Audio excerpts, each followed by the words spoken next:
fotografi satwa liar. Boleh cerita, Pak? Ya, jadi awalnya ya sama tadi kayak Pak Irwan kesini seperti anak kecil, apa ya nggak tahu apa-apa juga. Saya juga gitu. Saya nih dulu ya anak kecil yang pengen apa ya senang sama binatang, cuma nggak tahu apa-apa kan juga sama. Cuma kan yang dulu kan cuma ada buku bergambar ya, orang tua cuma nyiapin itu.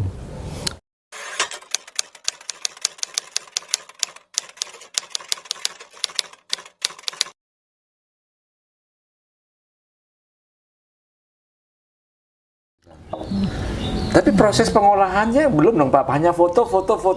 Ya. Apalagi zaman dulu masih mungkin roll Pak. Iya, roll. Widih. Jadi proses sampai buku ya panjang lah, koleksi foto, nanti ya coba cari literatur baru ya untuk kita nulis bahan tulisannya lah, kita rangkai lagi nanti layout sampai ke cetak tuh prosesnya masih panjang, tapi artinya dan saya lakukan sendiri itu semua. Sama istri saya. Nah ini sebenarnya tadi saya mau tanya tapi udah dijawab, lakukan sendiri. Iya. Emang jarang ada dukungan pada waktu itu, orang belum ngeh juga kali ya Pak? Iya, kayak gini, kayak penerbit aja tuh di Indonesia tuh masih banyak yang belum interest terhadap buku-buku seperti ini. Oh Bapak ngalamin hal seperti itu? Oh udah saya karena saya ngalamin ya. Iya. Artinya jadi saya tahu juga, jadi saya libatkan. Iya, tapi kan tadi nggak bisa ngeluh. Kita kalau nunggu ideal kayak di luar negeri kan, yang foto ya foto, yang nulis, yang cari dana, yang nyetak, penerbit. Kayak gitu-gitu. Di Indonesia belum lah. Karena buku yang saya cetak ini kan buku mahal, buku foto. Kan kertas harus bagus, segala macam kan, percetakan harus bagus, ya kan. Teman-teman, ini saya juga baru terbuka saat ini. Ternyata ini drama bener ya apa yang dijalankan Pak Caca, ini luar biasa loh. Waduh. Salut. Enggak, ya menurut saya sih biasa-biasa aja juga gitu tadi. Maksudnya saya kan biasa juga sama orang-orang di kampung gitu ya. Maksudnya ya mereka yang lebih sebenarnya lebih tahu banyak ya daripada kita nih orang kota ya. Kita tinggal nyamain persepsi aja sama mereka. Terus ajak mereka juga gitu. Sekarang saya lagi nge-push mereka teman-teman tuh ya motret juga ya, bikin buku juga. Supaya gitu. Tadi dari kelokalan itu ya karena mereka lebih tahu, mereka yang punya momentum. Iya, kearifan lokal pasti tahu. Mereka punya momentum, tiap hari mereka lihat, cuman mereka nggak punya alat gitu kan. Sekarang alat udah banyak pilihannya yang murah-murah, yang prosumer apa segala macam ya.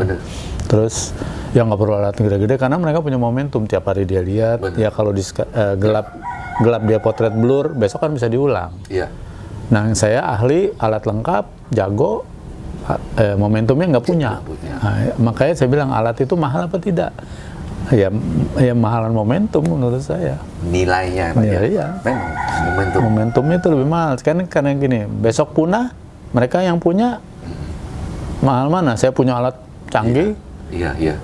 Momentumnya mereka punya gitu. Walaupun tadi pakai HP kayak pakai kamera pocket kayak gitulah. Iya. Tidak jadi masalah. Iya, itu yang pentingnya dokumentasi gitu. Nah, itu yang saya bilang ya dokumentasi aja apa yang menurut kamu penting buat kamu gitulah. Kamu guide ya fotoin gitu. Nah Pak, itu memang tadi petualangan Pak Caca sudah kita dengar bersama. Juga mungkin kita perlu masukkan tentang satwa liar di Indonesia. Sebenarnya aturan mainnya itu seperti apa sih Pak?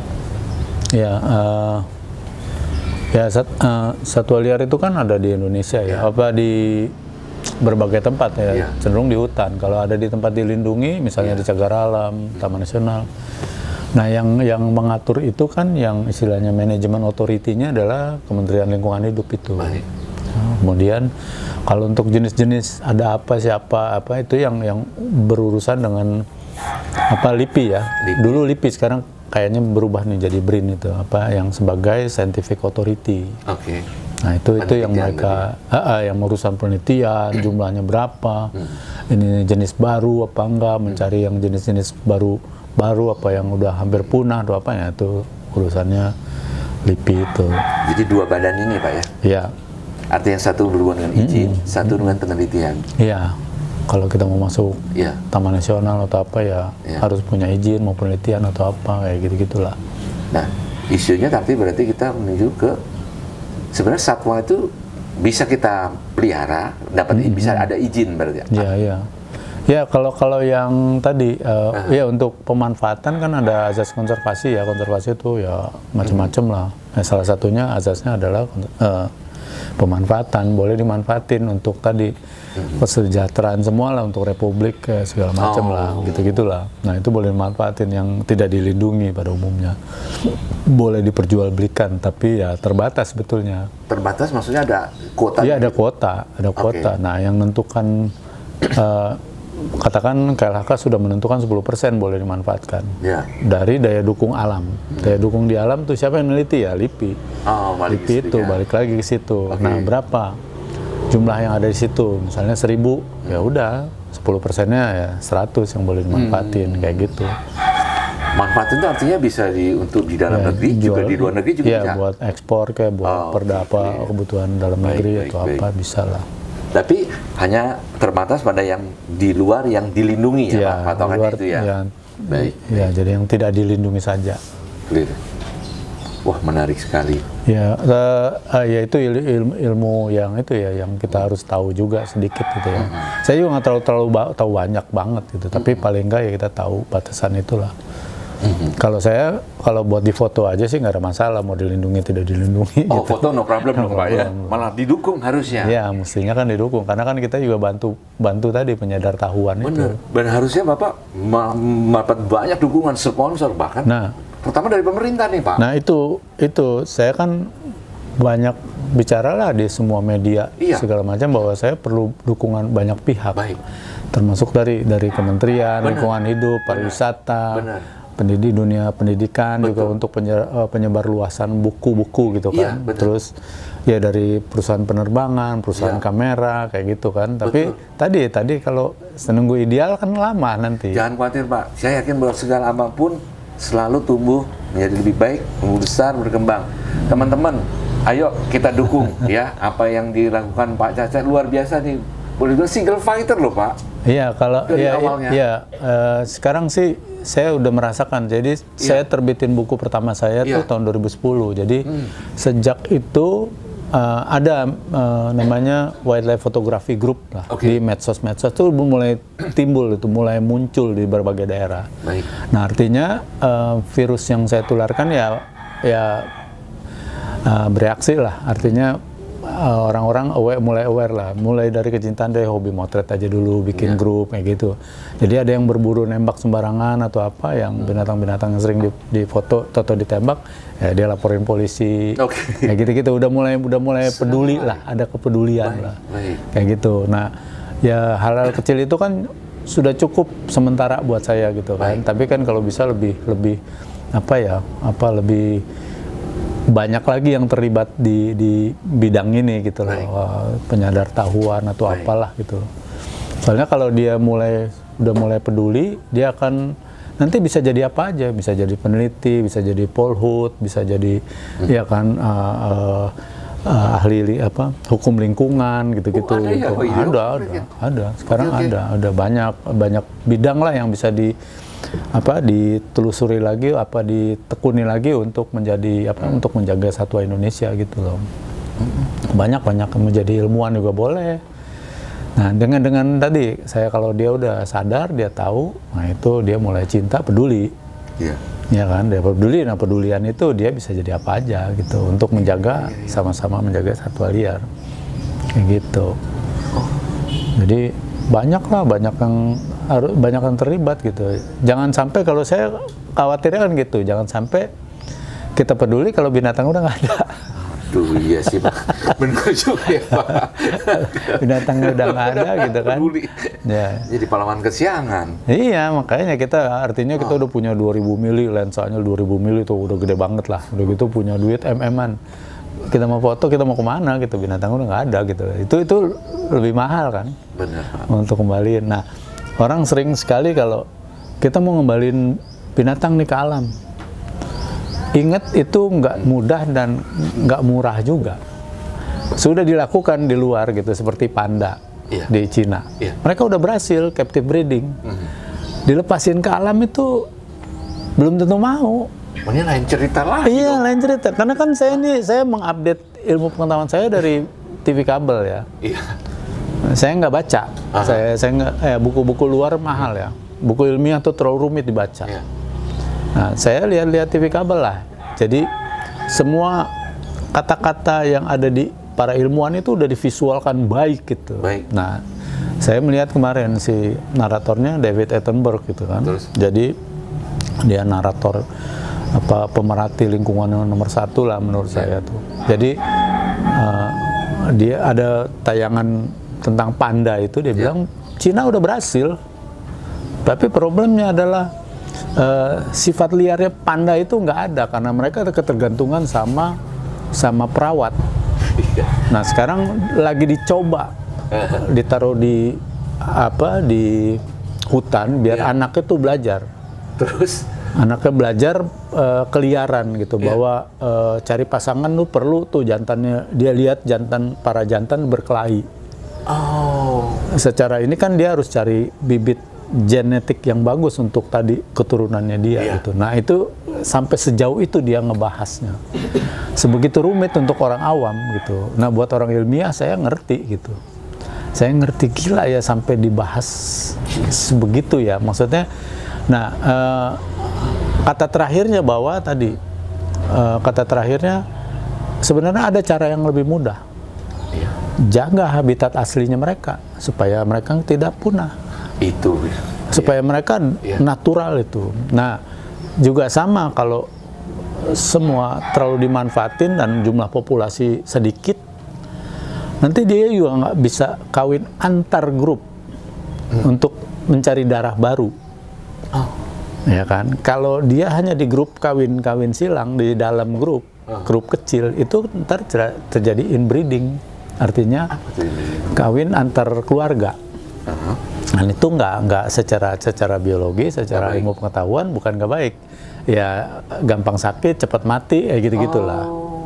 Secara ilmu pengetahuannya. Itu berlaku berarti buat ke semua manusia juga, manusia, ya, burung juga, binatang juga semua. Kalau populasi terlalu sedikit, kalau kita kan bisa antar spesies, kita antarnya orang Jawa sama Batak atau sama Papua apa itu kita masih bisa saling silang. Kalau binatangnya udah hanya terkelompok satu lokasi atau 2 lokasi, dia cuma 2 grup, nanti ada yang pisah lagi, dia mencari grup mana lagi untuk nyari darah baru gitu. Jelasan itu yang dan sudah divisualkan secara baik itu di film-film dokumenter sekarang. Berarti Bapak juga ada harapan supaya ingin membuat seperti itu Pak ya? Apa Bahkan tuh? lebih kali ya Pak? Punya banyak ide Bapak? Punya banyak. Enggak lah, saya sih simple aja lah. Mengenalin satu Indonesia aja. Kalau saya nggak terlalu rumit-rumit sampai ke luar negeri, sampai ngomongin panda gitu loh. Iya. Saya ngomongin itu aja, ngomongin bahwa kita perlu kita kenalin supaya orang kenal, cinta, baru peduli. Iya. Sebelum tadi punah.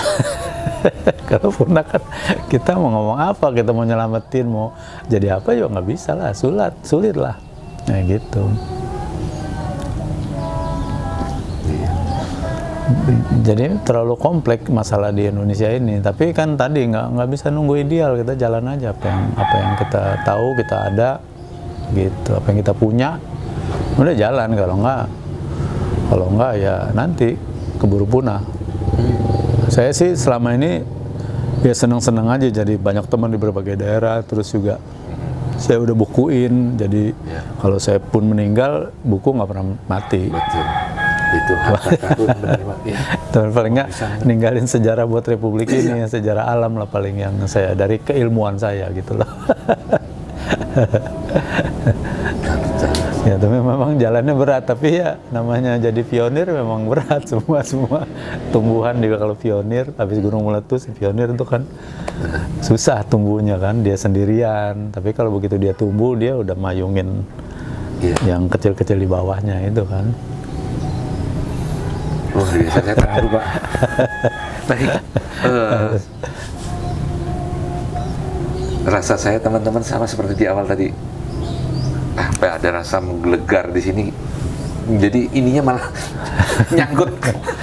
Ya karena mungkin ya bidang baru sama ketemu orang baru. Tapi kadang-kadang jadi ya itu ya seneng lah. Saya juga seneng lah ketemu Pak Irwan itu sebagai teman baru. yang punya ide ini gitu loh. Benar. Ya kan ini gua ilmu berbagi juga kan.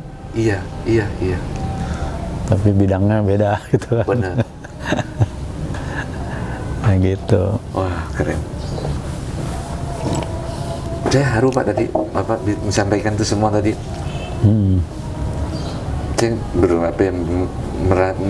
mencoba merasakan sebagai seorang lone wolf kalau saya bilang. Iya. Ya Pak ya. Ya. Menjadi seorang pionir dan dalam posisi udah pokoknya dijalankan aja dengan apa yang ada, karena kalau kita nunggu-nunggu udah nanti momen semua hilang semua. Berarti memang ada apa ya, dorongan, ada panggilan tuh kalau saya bilang sudah dari alam nih Pak ya. Iya. Luar biasa. Pak, saya doain Bapak yang terbaik ya Pak. Sip. Terima kasih banyak Pak Irwan. Luar biasa. Pak, mungkin sebelum kita tutup, artinya saya juga mohon saran Pak buat teman-teman semua. Anggaplah ini kita dibagi sangu nih Pak untuk pesan-pesan kehidupan. Monggo Pak. Apa ya? Kalau saya sih pikirnya apa yang ya, lakukan apa yang kamu sukai gitu. Kan banyak orang kan sering kali mau kerja tuh orientasinya gaji dulu berapa. Iya. Benar. Jadi saya bilang juga ke anak-anak saya bahwa kerja mulai dari apa yang kamu suka gitu. Nanti ada uangnya belakangan aja gitu. Karena kalau kamu suka itu kan awet. Benar. Menurut saya pekerjaannya akan awet dan hidup ini akan awet lagi, itu lebih awet lagi gitu kan. Jadi ya pesan saya ya itu aja lah, kerja yang kamu suka aja. Jadi sekarang kan udah banyak ya spesialis gitu, kadang-kadang udah sekolah luar negeri ternyata juga bidangnya beda yang dilakukan ini. Setuju banget Itulah. Pak. Jadi lakukan apa yang kita suka, kita cintai, secara otomatis nanti materi dia akan datang mengikuti. Materinya ngikutin aja lah. Bahkan kita lebih dari itu, bukan cuma materi, tapi ada memang satu kegembiraan. Ya itu dia. Sehingga semakin semakin bisa lebih bermanfaat buat banyak orang. Ya kalau kita senang kan artinya hidup kita juga lebih nggak banyak pikiran. Daripada banyak pikiran juga penyakitnya banyak, ya sama aja sebenarnya. Tuhan menciptakan keseimbangan namanya menurut saya. Ya seimbangan, ya duit banyak ya berobat banyak ya sama aja ya, kerjakan. Nah, saya nggak banyak kerjaan tapi kan juga ya nggak sakit-sakit juga gitu. Bapak terima kasih banyak ya. Sama-sama Pak Irwan. Bapak. Luar biasa begitu Pak. Luar biasa. Ya. Enggak lah, kita ya senang aja lah. Ketemu teman-teman, makin banyak teman kan makin banyak ya berkahnya lah. Baik teman-teman, nanti mungkin di tayangan ini untuk mengenai latar belakang Pak Caca dan sebagainya di sini nggak terlalu banyak diulas. Silakan, udah terlalu banyak ada di Google, silakan ini. Bahkan ada channel YouTube juga Pak Caca, dan saya akan berusaha juga mendukung untuk supaya channel YouTube Pak Caca ini nanti bisa aktif ya Pak ya. Dekat. Karena kebetulan kan saya juga ada tim media. Nanti apa yang bisa kami bantu kita ini Pak. Siap. Bapak siapkan ya data-data bahan ya, dulu ya. Kita backup ya. Karena luar biasa sekali niatnya ya. Mudah-mudahan nantinya ini bisa membawa manfaat dan kebaikan buat semuanya, terutama untuk Indonesia. Ya. Salam semua, terima kasih. Terima kasih.